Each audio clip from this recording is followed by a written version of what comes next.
रहमान रहीम। अस्सलाम वालेकुम dear students. आज एफएससी पार्ट 2 में हम एसी सर्किट्स में लेक्चर नंबर 7 हम डिस्कस करेंगे।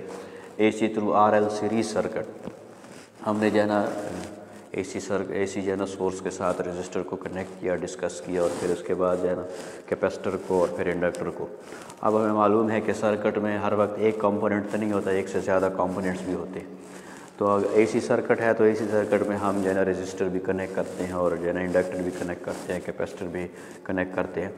जबकि हमारे पास जो है ना डीसी में इंडक्टर और जो है ना हमारे पास कैपेसिटर नहीं होता क्योंकि उसका कोई फंक्शन ही नहीं है। और यहाँ हमारे पास जो है ना अगर एसी हमारे पास सोर्स है तो उसमें जो है ना इंडक्टर भी हो सकता है, रजिस्टर भी हो सकता है, फिर इंडक्टर और कैपेसिटर भी हो सकता है, इंडक्टर और जो है ना रजिस्टर और कैपेसिटर तीनों भी हो सकते हैं। तो हम जो है ना स्टेप बाय स्टेप सबको डिस्कस करेंगे। अगर हमारे पास ऐसा सर्किट है कि उसमें रजिस्टर और जो है ना इंडक्टर सीरीज़ में कनेक्ट है किसके साथ, एसी सोर्स के साथ, यानी ऐसा सोर्स जो हमें अल्टरनेटिंग वोल्टेज दे और अल्टरनेटिंग करंट दे। और उसके लिए अगर हम सर्किट डायग्राम हमने ये ड्रा कर लिया, फेजर डायग्राम अगर हम ड्रा करें तो कुछ इस तरह होगा। हमें मालूम है कि रजिस्टर के एक में जो है ना करंट और पोटेंशियल जो है ना या वोल्टेज जो है ना वो इन फेज़ होते हैं। तो इसलिए हमने जो है ना करंट को लेट सपोज अगर हॉरिजॉन्टल जो है ना ड्रा किया है तो उसके साथ जो है ना जो वोल्टेज अक्रॉस रजिस्टर की अगर हम बात करें तो वो भी इन फेज़ होगा, यानी उसी डायरेक्शन में होगा। उनका मैक्सिमम और मिनिमम जो है ना वो हम कह सकते हैं कि एक ही पॉइंट पे होगा। इसी तरह अगर हम जो है वोल्टेज अक्रॉस इंडक्टर की बात करें तो वो करंट से लीड कर रहा होता है, यानी कि स्टार्ट में ईएमएफ या वोल्टेज जो है ना इंडक्टर के अक्रॉस मैक्सिमम होता है, करंट जो है ना जब स्टार्ट से जीरो से स्टार्ट लेता है। ये चीज़ हमने इंडक्टर में डिस्कस की है। ये बेसिकली हम कर क्यों रहे हैं, बेसिकली हम जो है ना ये फाइंड कर रहे हैं, इसमें जो है ना वोल्टेज फाइंड करेंगे। अगर हम हमारे पास सिंपली रजिस्टर होते, दो रजिस्टर, तो हम कहते हैं कि टोटल वोल्टेज है ना V1 और V2, V1 + V2 is equal to total voltage.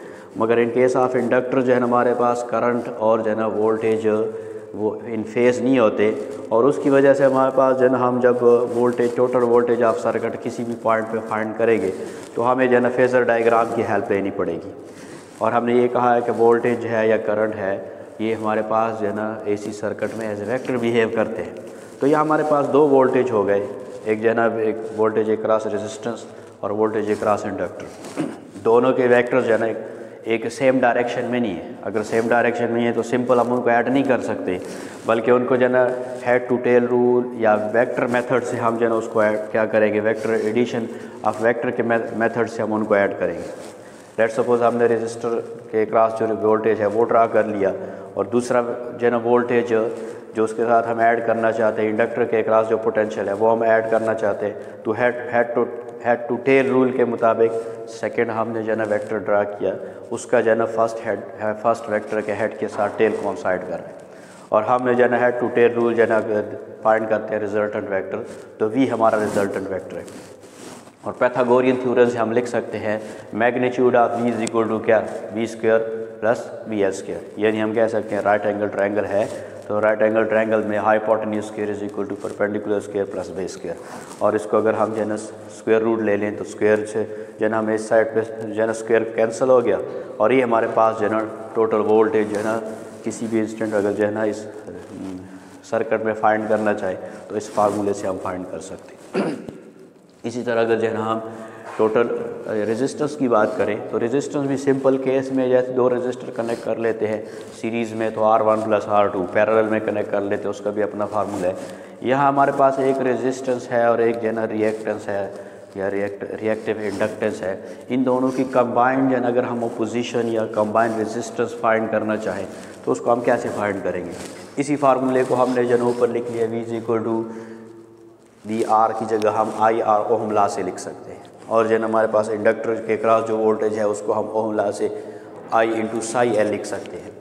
तो दोनों में जो है ना I² है, I² कॉमन करके स्क्वायर रूट से बाहर कर लें तो I हमारे पास आ जाएगा। और V/I को इस साइड पे ले आए, V/I हमारे पास ओहम लॉ से ये रेजिस्टेंस के बराबर है। यहाँ चूँकि हमारे पास इंडक्टर भी है और रेजिस्टर भी है तो ना तो हम इसको रिएक्टेंस कह सकते हैं इस सर्किट की रेजिस्टेंस को कि, और ना तो जन हम जन रेजिस्टेंस कह सकते हैं, बल्कि इसको जन हम एक और नेम दे देते हैं, इम्पीडेंस कह देते हैं। इम्पीडेंस मीन जो है ना इस सर्किट की total resistance to the flow of AC current, तो हम इसको इम्पीडेंस कहते हैं। इसको भी जाना चूँकि ये रेजिस्टेंस है और इसको हम ओहम से जाना मेजर करते हैं।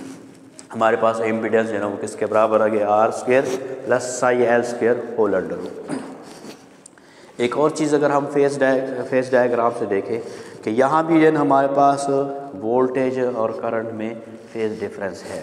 ये अगर लेट सपोज हमारे पास जो है ना वोल्टेज है और हमारे पास ये करंट है, तो यहाँ वोल्टेज लीड कर रहा है और करंट जो है ना लैग कर रहा है। यानी इस सर्किट में भी हमारे पास इंडक्टर की वजह से करंट और वोल्टेज में क्या आएगा, फेस डिफरेंस आएगा। मगर ये हमारे पास जो है ना कह रहे हैं क्योंकि इंडक्टर का बिहेवियर हमें मिलेगा, इंडक्टर में वोल्टेज लीड कर रहा होता है और करंट लैग कर रहा होता है। मगर सिंपल जो है ना हमें इंडक्टर का केस नहीं मिलेगा कि उसमें सिर्फ जो है ना क्या था, हमारे पास π/2 या जो है ना 90 डिफरेंस था फेस डिफरेंस। यहाँ हम फेस डिफरेंस हम यहाँ देखते हैं तो ये हमारे पास फेस डिफरेंस लेट्स सपोज 5 है और यहाँ V जो है फेजर डायग्राम से क्लियर है कि V लीड कर रहा है, कितना कर रहा है भाई, फेज एंगल 5। अब लेट्स सपोज ये फेज एंगल हमें फाइंड करना पड़े तो कैसे फाइंड करेंगे, इसी राइट एंगल ट्रायंगल को अगर हम दोबारा ड्रा कर लेते हैं तो हम लिख सकते हैं V = VR और VL। यानी राइट एंगल ट्रायंगल से हम लिख सकते हैं tangent phi = VL/VR। VL mean base और VR यानी VL मीन परपेंडिकुलर और VR mean base. Perpendicular by base tangent phi के या टेंजेंट थीटा के इक्वल है। VL की जगह वहाँ लिख सकते हैं ओम लॉ से I × साई एल और VR की जगह लिख सकते हैं IR। I और I कैंसिल और फाई हमारे पास टेंजेंट इनवर्स साई एल की जगह हमने लिख लिया 2πf × L। या हमने ऑलरेडी जो है ना प्रीवियस जो है लेक्चर में जो है डिस्कस किया है कि जो है ना साई एल को 2πf × L भी लिख सकते हैं डिवाइडेड बाई R। ये हमारे पास वो फाई है जो फाई या फेस डिफरेंस किस में है, करंट में और वोल्टेज में। और अगर लेट सपोज अगर जो है ना पावर लॉस फाइंड करना हो कि इस जो है ना सर्किट में जो है ना पावर लॉस कितना हो रहा है या एनर्जी कितनी कंज्यूम हो रही है पर यूनिट टाइम के हिसाब से, तो हम सिंपल हमने मेथड जो है ना पावर, चूँकि हमारे पास एक स्केलर क्वांटिटी है और ये दो वेक्टर क्वांटिटीज़ के रिजल्ट से हमें मिल रही है, तो इनके दरमियान जो है ना हम कहते हैं कि डॉट प्रोडक्ट है। तो VI × cos फाई हम लिख सकते हैं किसके बराबर है, VI cos फाई या V.I किसके बराबर है, पावर के बराबर है। फाई हमारे पास जो है ना यहाँ कास फाई को अगर हम देखें, जैसे पहले भी हमने डिस्कस किया था कि ये कास फाई जो है ना बेसिकली ये पावर फैक्टर है। ये कास फाई अगर जो है ना मैक्सिमम है या 1 के बराबर है तो पावर भी मैक्सिमम होगा, और ये कास फाई अगर हमारे पास जो है ना 0 के बराबर है तो पावर लेना लॉस या पावर कंजम्पशन भी 0 होगा। तो लेट्स सपोज अगर इस जो है ना सर्किट में हम पावर फैक्टर फाइंड करना चाहते हैं तो कास फाई हम फाइंड कर सकते हैं बाय बेसिक जो है ना हमारे पास जो फिगर है राइट एंगल ट्रायंगल है उससे हम फाइंड कर सकते हैं by basic definition cos theta जो है ना वो बेस बटा हाइपोटेन्यूज के इक्वल है। बेस हमारे पास VR है और हाइपोटेन्यूज जो है ना वो V के बराबर है। IR और I कैंसिल, R/Z जो हमारे पास है वो कास फाई या पावर फैक्टर के बराबर है जी। और इसी तरह अगर हम जो है ना डिस्कस करना चाहें RC सीरीज सर्किट तो ऑलमोस्ट जो है ना यही चीज़ है, मगर थोड़ी सी जो है ना अगर हम जो है ना इंडक्टर और कैपेसिटर के चूँकि बिहेवियर में चेंज है तो हमारे पास वो चेंज अगर हम देखें तो लेट्स सपोज अगर RC सीरीज सर्किट हम देखना चाहते हैं तो ये RC जो है ना हमारे पास सीरीज सर्किट में यहाँ इंडक्टर की जगह हम कैपेसिटर लगा लेते हैं। ये हमारे पास कैपेसिटर हो गया। फिर हम देखते हैं अगर फेज़र डायग्राम को, तो फेज़र डायग्राम को भी थोड़ा सा चेंज करना पड़ेगा क्योंकि हमें मालूम है कि वहाँ जो है ना कैपेसिटर के केस में करंट लीड कर रहा होता है और जो है ना पोटेंशियल जो है ना वो लैग कर रहा होता है, यानी करंट मैक्सिमम होता है स्टार्ट में और जो है ना वोल्टेज जो है ना एक क्रॉस कैपेसिटर वो जो है ना मिनिमम होता है। और रजिस्टर के केस वही है, रजिस्टर में जो है ना करंट और वोल्टेज जो है ना इन फेज़ है, मगर जब हम बात करते हैं वोल्टेज अक्रॉस कैपेसिटर की तो वो जो है ना लैग कर रहा होता है और करंट जो है ना लीड कर रहा होता है। तो हमारे पास फेज़र डायग्राम जो है ना कुछ ऐसे आ जाएगा। यहाँ भी जो है ना वही चीज़ है कि हमारे पास ये जो है ना आएगा, हमारे पास अगर फाइंड करना चाहें टोटल वोल्टेज तो ये VR है हमारे पास और ये हमारे पास जो है VC है। और अगर हम let suppose head to tail rule से फाइंड करना चाहें इनका टोटल वोल्टेज तो हमारे पास जो है ना कुछ ऐसे डायग्राम बन जाएंगे। तो वंस अगेन ये फिर राइट एंगल ट्रायंगल है हमारे पास, ये हमारे पास VR है और ये VC है और इन दोनों के दरमियान जो है ना जो फेज़ एंगल की अगर हम बात करें, हाँ तो ये हमारे पास अगर लेट सपोज फाई है तो यहाँ हम VL की जगह जो है ना VC लिख लेते हैं। ये VC स्क्वायर और वी सी स्क्वायर। वोल्टेज अगर हम किसी भी इंस्टेंट अगर फाइंड करना चाहें इस सर्किट में तो दोनों का स्क्वायर लेके उसका स्क्वायर रूट ले लेंगे, ये जो है वोल्टेज होगा। इस तरह हमारे पास जो है ना अगर हम इम्पीडेंस ऑफ सर्किट फाइंड करना चाहें तो यहाँ साई एल की जगह हमारे पास साई सी आ जाएगा। और फिर अगर जो है लेट्स सपोज फेज डिफरेंस की बात करें तो हम यहाँ देख रहे हैं कि जो है ना हमारे पास वोल्टेज जो है वो हमारे पास यहाँ ये लेट्स सपोज अगर हम कहते हैं ये वोल्टेज है V है और ये I है, तो यहाँ जो है ना वोल्टेज जो है ना लैग कर रहा है और करंट जो है ना लीड कर रहा है। तो हम यहाँ जो है ना कहेंगे कैपेसिटर में जैसे बिहेवियर होता है हमारे पास, वोल्टेज लैग कर रहा होता है और करंट लीड कर रहा होता है, तो हमें ये जो है ना कैपेसिटर का बिहेवियर देगा, क्योंकि रजिस्टर और जो है ना करंट में हमारे पास जो है रजिस्टर और करंट में जो है ना वो तो जो है ना दोनों इन फेज हैं। और यह हमारे पास हम लिख सकते हैं लैगिंग।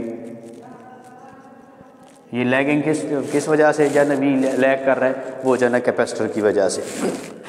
इस तरह अगर हम फाई फाइंड करना चाहें तो बाकी सारा जो है ना केस सेम होगा। राइट एंगल ट्रायंगल भी जो है ना थोड़ा सा हमारे पास वही राइट एंगल ट्रायंगल है मगर कुछ ऐसी शेप होगी, ये हमारे पास राइट एंगल ट्रायंगल कुछ ऐसे आ जाएगी। और इसमें भी अगर हम tan at फाई फाइंड करना चाहें तो वो परपेंडिकुलर बाई बेस, और यह जो है ना साइज एल की जगह हमारे पास साइज सी, क्योंकि हमारे पास यहाँ वोल्टेज है क्रॉस कैपेसिटर की बात कर रहे हैं। वंस अगेन अगर हम यहाँ बात करें तो हमारे पास साइज सी जो है वो 1 divided by 2 pi F into C के इक्वल है। और पावर लॉस की अगर हम बात करें तो वही चीज़ है, वी डॉट आई, दोनों के दरमियान फेज जो है ना फाई है और कास फाई जो है ना पावर फैक्टर है, तो हम इसी मेथड से फाइंड कर सकते हैं आर डिवाइडेड बाई जी। तो इट मीन हमारे पास जो है ना अगर हम इंडक्टर की बात करें कैपेसिटर की बात करें तो ऑलमोस्ट जो है ना सेम है, सिर्फ फेज डिफरेंस ये है कि यहाँ जो है ना